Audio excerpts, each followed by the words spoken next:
Hello everyone, welcome to advance learning by Rakesh sir. आज हम discuss करेंगे एनसीईआरटी जो एनसीईआरटी साइंस है क्लास नाइन्थ का जो चैप्टर नंबर 5 है जिसका नाम है यूनिट ऑफ लाइफ सेल। इसके बारे में पढ़ेंगे। तो इसका पार्ट 7 के बारे में स्टडी करेंगे कि पार्ट 7 क्या है। तो इससे पहले के जो पार्ट्स हैं वो आप पिछले वीडियो में जाके देखें एंड नेक्स्ट वीडियो के लिए इस चैनल को सब्सक्राइब कीजिए नेक्स्ट अपडेट के लिए। और यदि आपको अंत में वीडियो अच्छा लगे तो लाइक कीजिए। तो आज स्टार्ट करते हैं एडवांस लर्निंग में जो चैप्टर नंबर 5 है उसका पार्ट 7। ठीक है। तो फर्स्ट है कि गोल्जी एपरेट्स होता क्या है। गोल्जी एपरेट्स क्या होता है, गोल्जी उपकरण क्या होता है। गोल्जी एपरेट्स फर्स्ट जो पहले सबसे पहले जो डिस्क्राइब किया गया था वो कैमिलियो गोल्जी के द्वारा डिस्क्राइब किया था। किसके द्वारा? कैमिलियो गोल्जी के द्वारा डिस्क्राइब किया गया था, बताया गया था। और ये वो सिस्टम है जो बाउंड वेसिकल और फ्लैटेंड शेक अरेंज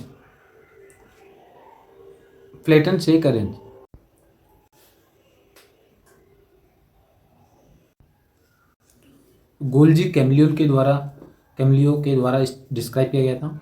और जो ये इसमें मतलब क्या क्या होता है, एक प्लेटेंट शेक टाइप की मेम्ब्रेन बाउंड वेसिकल्स होती है जिसको क्या बोलते हैं, गोल्जी चपटी थैलियाँ होती है जिसको क्या बोलते हैं, गोल्जी एपरेट्स बोलते हैं। और ये जो अरेंज होती है अप्रोक्सीमेटली पैरेलल, कैसे? समांतर। जैसे मान लो ये गोल्जी एपरेट्स है तो ऐसे ऐसे ऐसे मतलब पैरेलल होती है। ये कैसे होती है? पैरेलल होती है and parallel to each other in stack called cisternae. और ये जो पैरेलल होती है इस पैटर्न को बोलते हैं सिस्टन।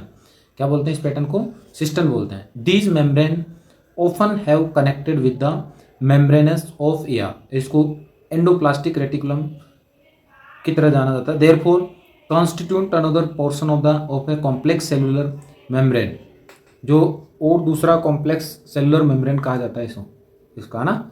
ठीक है। अब नेक्स्ट पार्ट के बारे में डिस्कस करते हैं कि जो गोल्जी एपरेट्स बनता है ना, वो the material synthesise near the air is packaged and dispatched to the various target. मतलब इसका फंक्शन क्या होता है कि ये जो गोल्जी एपरेट जो भी चीज़ें बनाता है उसको सिंथेसाइज करता है और फिर उसको मतलब जो पास के जो ईआर है, एंडोप्लास्टिक रेटिकुलम है, वहाँ पे डिस्पैच करता है, जहाँ पे टारगेट जो भी इनसाइड और आउटसाइड में सेल के अंदर जो भी जरूरत होती है वो गोल्जी एपरेट्स के द्वारा ही किया जाता है। ठीक है, जो भी सामग्री चाहिए होती है। नेक्स्ट जो फंक्शन अपन डिस्कस कर रहे थे उसी उन्हीं फंक्शन के बारे में है कि इसके अंदर जो स्टोरेज का काम होता है, मेन स्टोरेज का, मॉडिफिकेशन का काम होता है एंड पैकेजिंग ऑफ प्रोडक्ट। जो भी प्रोडक्ट सिंथेसाइज होते हैं उसको पैकेजिंग करना, फिर उसको पास करना, दूसरी जगह ट्रांसपोर्ट करना। And in some cases complex sugar may be made from the simple sugar. और इस प्रोसेस में क्या होता है, सिंपल शुगर से कॉम्प्लेक्स शुगर बनता है ना। कॉम्प्लेक्स शुगर से सिंपल शुगर से कॉम्प्लेक्स शुगर बनता है गोल्जी का एपरेट्स में। गोल्जी एपरेट्स में क्या बनता है? सिंपल शुगर से कॉम्प्लेक्स शुगर बनता है। The Golgi apparatus is also involved in the formation of lysosome. और गोल्जी एपरेट्स और क्या बनाता है, मतलब लाइसोसोम भी बनाता है। गोल्जी एपरेट्स लाइसोसोम के निर्माण में भी शामिल होता है। तो अपन इसी तरीके से और भी कैमिलियो गोल्जी कौन थे, इन्होंने इसका गोल्जी एपरेट्स नाम रखा। तो जिस साइंटिस्ट ने इसको डिस्कवर किया है या इन्वेंशन किया है उसके बारे में अपन पता कर लेते हैं कि Golgi apparatus, Camillo Golgi was born at Corteno Brescia में जन्म हुआ था 1843 में। He studied medicine at university Pavia में, जो यूनिवर्सिटी ऑफ पेविया वहाँ पे इन्होंने क्या किया था, डिस्कस किया था, है ना। यहाँ से उन्होंने मेडिसिन की पढ़ाई स्टडी की थी। एंड आफ्टर जब ग्रेजुएट हो गए 1865 में, जब वो कंटिन्यू टू वर्क इन पेविया, वहाँ पे वर्क करने लगे हॉस्पिटल में, है ना, सेंट मैथ्यू। और उसी समय इन्वेस्टिगेशन स्टार्ट कर दिया था, किससे संबंधित? नर्वस सिस्टम से संबंधित इन्होंने इन्वेस्टिगेशन स्टार्ट कर दिया था। नर्वस सिस्टम क्या होता है? तंत्रिका तंत्र। 1872 में उन्होंने चीफ मेडिकल ऑफिसर का जो पोस्ट है वो एक्सेप्ट कर लिया था। वहीं उस जो क्रॉनिकल हॉस्पिटल सिक एट अबियस्टे ग्रेसो, वहाँ पे जो सिक हॉस्पिटल है, क्रॉनिकल सिक हॉस्पिटल, सिक पर्सन के लिए जो हॉस्पिटल है, उनमें मतलब चीफ मेडिकल ऑफिसर का पोस्ट एक्सेप्ट कर लिया था। किसने? कैमिलियो गोल्जी ने। अब उसके बाद में क्या होता है, उन्होंने सबसे पहले इन्वेस्टिगेशन स्टार्ट किया था इसमें, नर्वस सिस्टम में। कहाँ पे? जो हॉस्पिटल का जो किचन है ना, उसी में स्टार्ट किया था। फिर बाद में ये कन्वर्ट हो गई थी लेबोरेटरी में। किस में कन्वर्ट हो गई थी? लेबोरेटरी में। एंड हाउएवर फिर भी the work of greatest importance which Golgi carried out was a revolutionary method of standing individual nerve and cell structure. मतलब उन्होंने जो स्टडी की है वो नर्व और सेल स्ट्रक्चर के बारे में स्टडी किया है।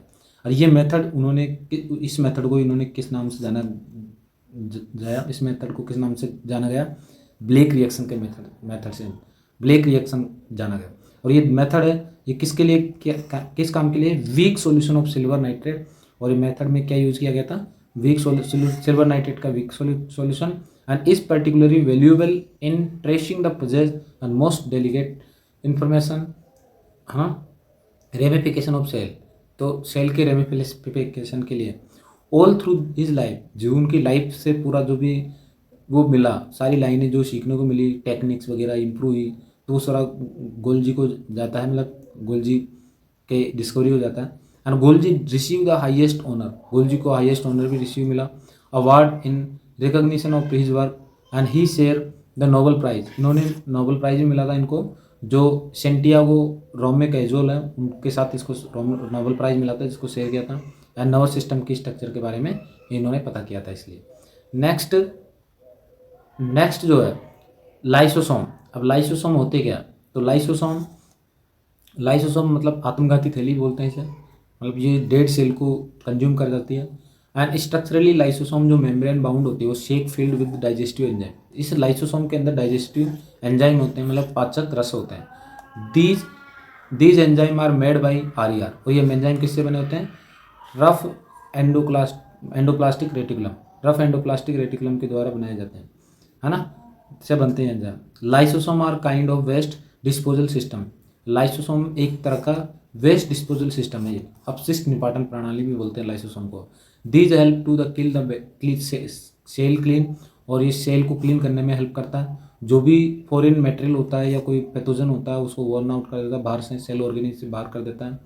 फॉरेन मटेरियल जो होता है सेल के अंदर एंटर कर जाता है, उसको उस बैक्टीरिया को बाहर कर देता है, जैसे फूड है, बैक्टीरिया है, ओल्ड ऑर्गेनिज है, उसको एंड अप कर देता है लाइसोसोम के द्वारा। मतलब जो भी चीज़ डेड हो, जो काम का नहीं है, वो इसके द्वारा ही क्या किया जाता है? कंज्यूम किया जाता है लाइसोसोम के द्वारा। Which break complex substance into simpler. और ये लाइसोसोम जो क्या करता है? कॉम्प्लेक्स सब्सटेंस को सिंपलर सब्सटेंस में कन्वर्ट कर देता है।